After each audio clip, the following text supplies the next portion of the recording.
Welcome back to Dirty 20, everybody. Today we're looking at probably the wackiest campaign setting that Wizards of the Coast, or TSR, has ever produced. But also one with the most potential. Let's get on with the show.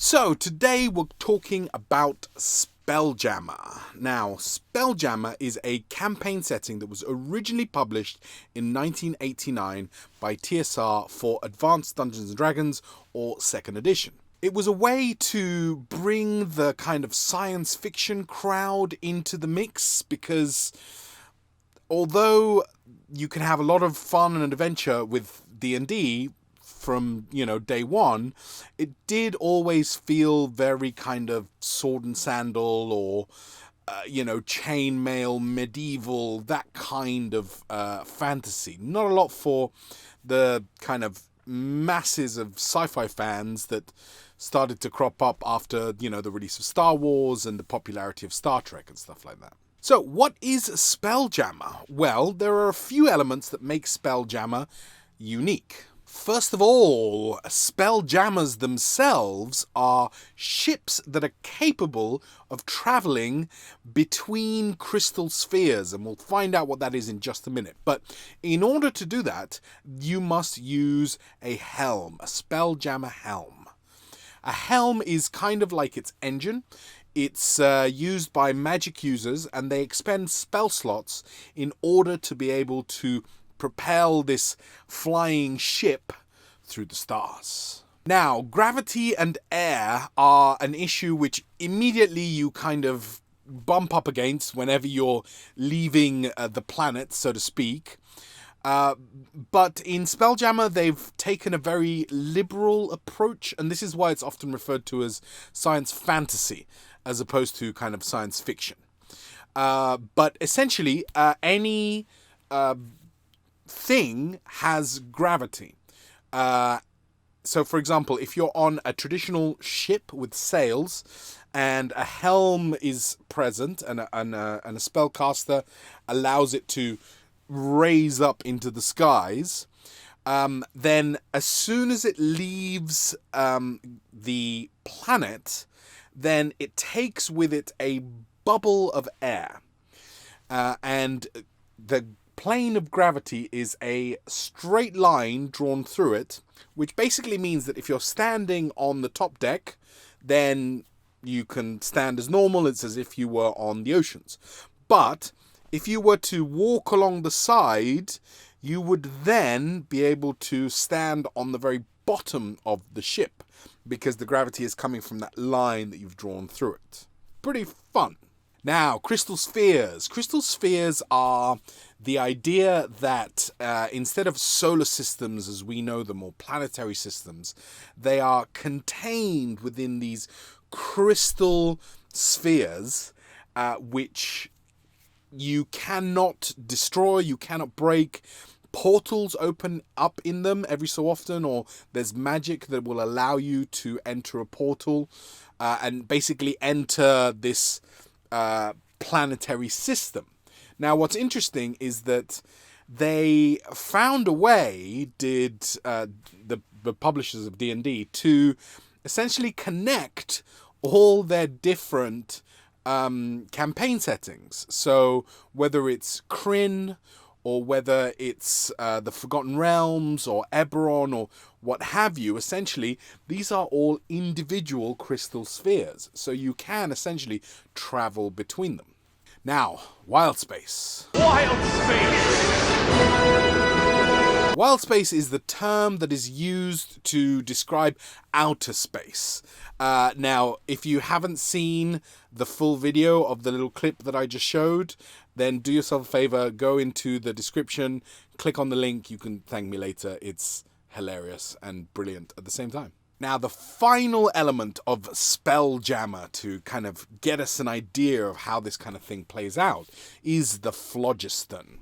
The phlogiston is essentially a gas that permeates wild space. It's what wild space is made out of, and it's what allows the spelljammers, the spelljamming vessels, to travel through it. It's very flammable and dangerous, and it's actually kind of based on some early opinions that people had about what the universe was made of, which kind of got disproved and stuff like that. But still, really cool, really fun, and be careful because it's explosive. So all of these elements make up this Spelljammer campaign setting, which, as I mentioned before, was a way to tie together all of the different settings that they had, basically, that you could travel from one to the other. It was also a way to bring in, you know, your Star Trek fans, your Star Wars fans, with this idea that you could essentially travel the stars. Now, ever since I started playing D&D back in 2nd edition, I'd heard rumblings about this particular type of game, and it has kind of gained a little bit of a cult status among D&D players as, oh, well, if you haven't played Spelljammer, then clearly you're not like a proper D&D player, which is rubbish. But essentially, it is really quite wacky and quite out there. But at the same time, it has so much potential. Currently, I'm actually playing in a Spelljammer campaign, which started on a mining colony, on a bunch of asteroids, which was kind of like a prison. And immediately I was getting vibes of, you know, Star Trek and things that I'd grown up really, really enjoying. It's also something that has so much endless potential. What I mean by that is that, let's say that you kind of, you know, you want to try playing some Wild West type D&D, some Weird West stuff. Well, you can literally create a crystal sphere and have your players kind of go there and have an adventure on this Wild West style, you know, crystal sphere, which could be like, you know, Serenity or Firefly or something like that. So again, think about the tropes of science fiction, whether it's, you know, a deadly disease that has ravaged a planet, or maybe it's coming across two spell-jamming planets that are fighting and you have to try and, you know, broker a peace. All of these wonderful sci-fi tropes from Star Trek, Stargate, Star Wars, all the stars, are really great fodder for adventures in the Spelljamming campaign. Which is why at certain points I was a little bit skeptical when I kind of read through it and I thought about it. But the more I thought about it, the more I realized, wow, this really just opens things up. And if you're willing to accept this slightly unusual set of circumstances, right? This idea that these ships, because that's what they are, they mostly either look like, you know, sailing ships, or they look like flying bugs. It's really quite incredible. But there's lots of resources online for, you know, whether it's lore or anything like that. And, you know, some of the coolest creatures and races and monsters in D&D are actually from Spelljammer. So, you know, whether it's a whole crystal sphere of beholders or the Illithid Empire and, you know, their whole backstory, which is really, really interesting.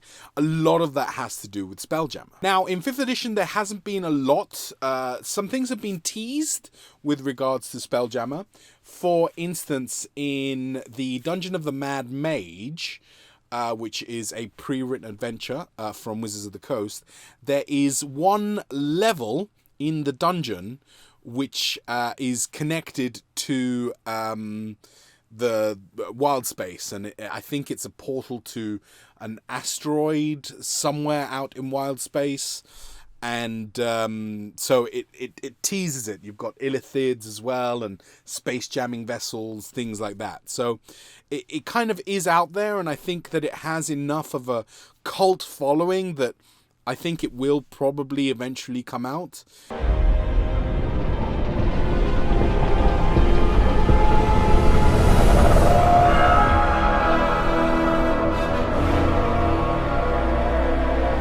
I'm really enjoying the campaign that I'm currently playing in. I play a tiefling from the nation of Wa in the Forgotten Realms, which is a kind of amalgam for the shogunate of Japan. And they are quite famous for their spelljamming vessels, the Tsunami, which is a massive ship. And he's a glamour bard, so he was essentially a first mate. Taiko drummer, which I love the imagery of. And yeah, it's been really interesting, and just traveling to new and different places. I can't wait to get back to it after you know, all the craziness that's going on. But it is definitely one of the best campaigns that I've ever played in. So thank you so much for listening to our video on Spelljammer and Wild Space. Hopefully you enjoyed it. Is this something that you think you would like to try out? Have you ever played in a Spelljammer campaign? How was it? What was the best thing about it? Were you able to overcome some of the wackiness of it? As always, like and subscribe, and keep slaying.